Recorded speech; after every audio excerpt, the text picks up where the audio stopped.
The rabbi has expressed reservations regarding religious Zionism. Some have wondered whether this means that the rabbi identifies as Haredi, a term which is often translated as Ultra-Orthodox. Can the rabbi clarify his position on this matter?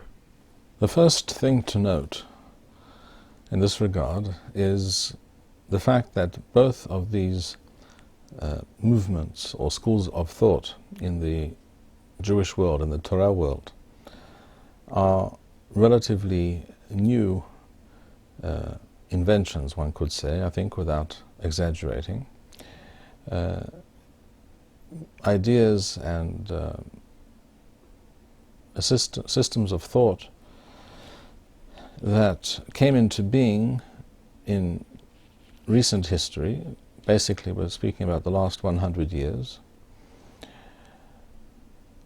And in both cases, they came into being in response to something else. In other words, these were reactions to certain realities, certain facts, certain trends, but not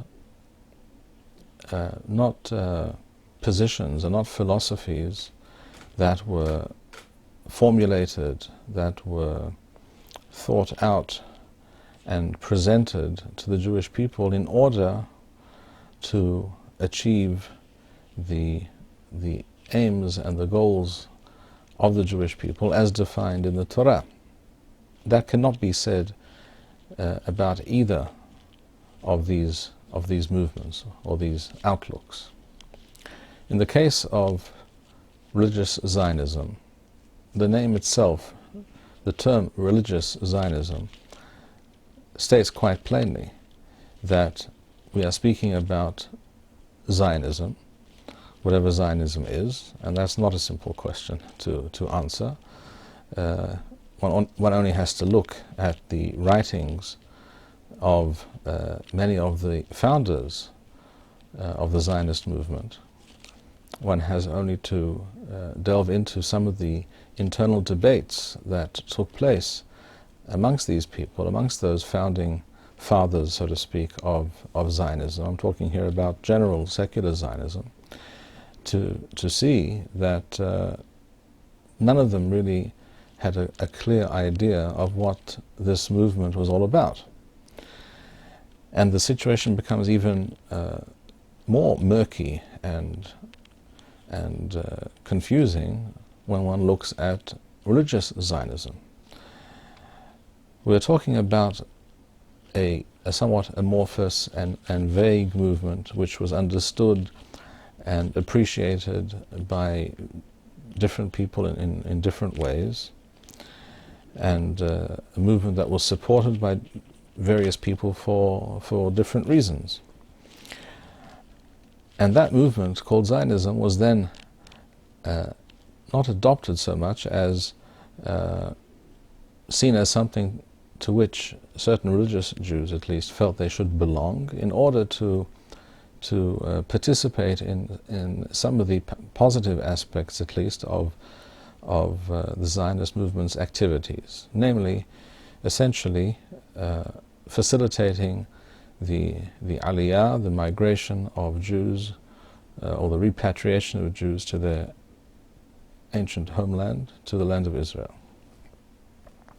It did not always imply, by any means, when a religious person, a Torah observant Jew, identified as a religious Zionist, that this did not always mean that this person supported or agreed with all of the activities of the Zionist movement or all of its positions. In fact, very often they were opposed to many of those positions. But they felt that the overarching concern and aim at that point in history, again we're talking about 120 years ago and 100 years ago, was to facilitate and to lend a hand in every way possible to bring about a reality and a system, an ideological system, a political and practical system for bringing Jews back to their homeland. As is well known, the Zionist movement itself was a reaction to, a response to the rise of anti-Semitism in Europe towards the end of the 19th century. It had to do famously with the Dreyfus trial in France. That was that event that jolted Theodor Herzl, a very assimilated Jew who knew nothing about Judaism, into action, and he essentially dreamt up the Zionist movement as a result of that historical episode. It also had to do with the pogroms that occurred towards the end of the 19th century in Russia and elsewhere.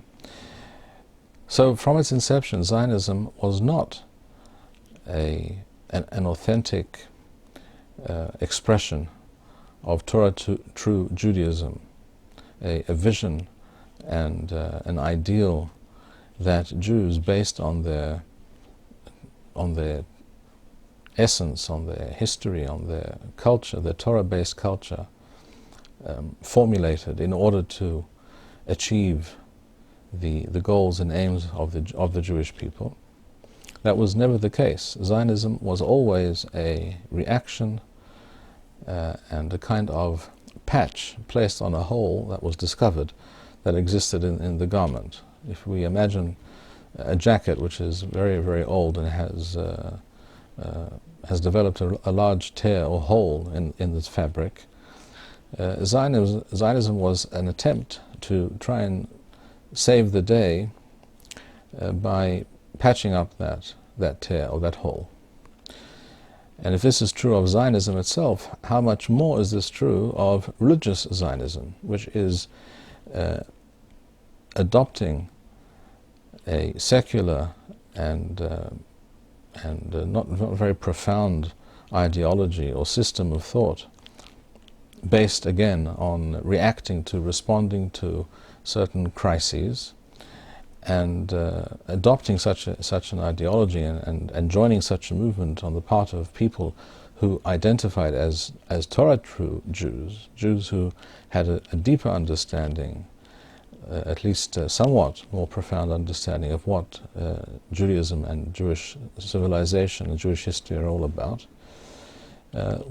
It's obvious, therefore, that we're talking about a patch on a patch. In other words, the Jewish people who had been living in the exile, in the Galuth, for many, almost countless generations, did not somehow manage to gather its wits and convene great meetings of great minds to think through the major problem, the real issue facing the Jewish people, namely, how do we get ourselves out of the Galuth? How do we return to our ancient homeland and establish there the kind of sovereign Jewish state based on the principles, the precepts of the Torah, as we, the Jewish people, know them and understand them. This is not how Zionism came into being. Rather, Zionism was a response, a very defective and fragmentary response to a Jewish world that found itself in crisis mode. It was prodded into action or into some kind of reaction, but it was certainly not the proper response and the proper path and vision that the Jewish people required. And precisely the same things can be said and must be said about Haredi Judaism. The term Haredi is often translated, although I would say mistranslated, as Ultra-Orthodox, which is actually misleading and untrue. But this movement came into being, and it must be understood, this is essential that we understand this point. Haredi Judaism is a newfangled invention, just as Zionism was a newfangled invention. That is to say, a new kind of idea, a new philosophy that certain Jews formulated and expounded in order to deal with new realities, certain crises and problems that they were facing. Haredi Judaism did not exist 1,000 years ago or 500 years ago, and it didn't really exist till the beginning of the 20th century. Haredi Judaism was also a reaction to the inroads and the great damage caused by Reform Judaism and assimilation within the Jewish world. These were new realities. The advent of Reform Judaism in the late 18th century in Germany, which then spread to other parts of Europe and eventually to North America. This was a new development in the Jewish world. Mass assimilation was also a relatively new development. There had always been Jews that left the fold, but that this should take place in many countries on a very large scale. This was something that was not known throughout Jewish history. So these were the crises that many people in the Torah world, in the religious world, felt had to be dealt with. And they also viewed these people who were rooted in their faith in the Torah and in their traditional way of Jewish life and practice in the Galuth. These people, many of them, the leaders of this movement were great rabbis, great scholars, Talmudic scholars. They felt that the Jewish people was being offered a non-solution called Zionism, which was only one more chapter in the litany of reform and Reform Judaism and the whittling away of the core of Jewishness and another form of assimilation. This is how they viewed the Zionist movement, and it's very easy to understand why they viewed it this way. It was simply the fact that all the original founders and spokesmen for Zionism were assimilated Jews, were Jews who either knew nothing of Judaism, like people like Herzl, or people who, as children, had experienced something of exile mode Judaism, but had left all that behind them and had adopted usually some form of atheist or agnostic position regarding religious affairs. And many of them were even unsure within themselves if they identified first as Jews and second perhaps as belonging to a certain nationality, a particular country in which they happened to have been born, or vice versa. They were almost all to a man suffering from these kinds of inner conflicts. So as a result, and in response to this, again, a reaction to a crisis that arose within the Jewish world, Haredi Judaism came into being. And in order to bolster this new ideology called Haredi Judaism, it was necessary to propose certain articles of faith, for example. And that was that only very few, a handful of great rabbis could express any binding or meaningful opinion on the great issues facing the Jewish world. Something, again, which had not been known before. It had always been the case previously in all generations that all serious scholars of the Torah could express an opinion, and that these opinions could be discussed and debated openly. Now, this was no longer the case. You were only considered, you could only be a possible candidate for greatness in the Torah world if you held to certain positions, that is to say, anti-Zionist positions. In other words, you did not really support or place any emphasis on the return of the Jewish people to their homeland. And if you also adopted a very negative approach to any talk even, let alone any implementation of a program to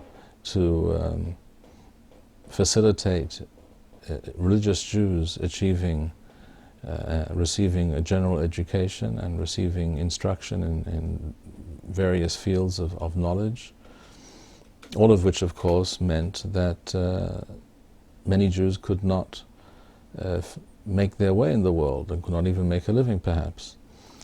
You could only be considered a great sage if you adopted these positions. And anyone who did not was immediately relegated to some minor league, as it were, of rabbis, no one to be taken very seriously. It should therefore be obvious that neither of these two ideologies, which arose in the late 19th century and the early 20th century, neither of these ideologies and philosophical positions within the Jewish world, which again were reactions to various crises, new and an attempt to deal with new issues and to navigate in uncharted waters.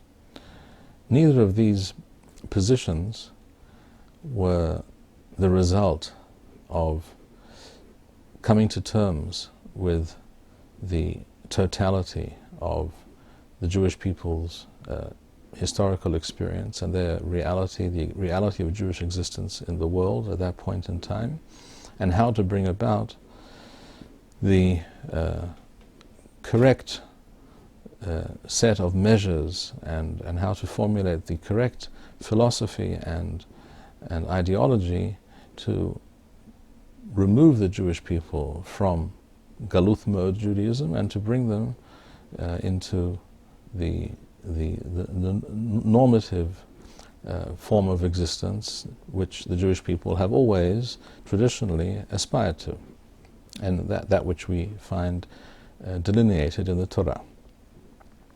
It is for this reason that I cannot see how any serious thinking person who on the one hand has a true and meaningful understanding of Torah Judaism in its entirety, in all its breadth and depth, on the one hand, and on the other hand, a person who is aware of the historical processes, sociological realities that were involved in within the Jewish world at the time of the advent of these philosophies.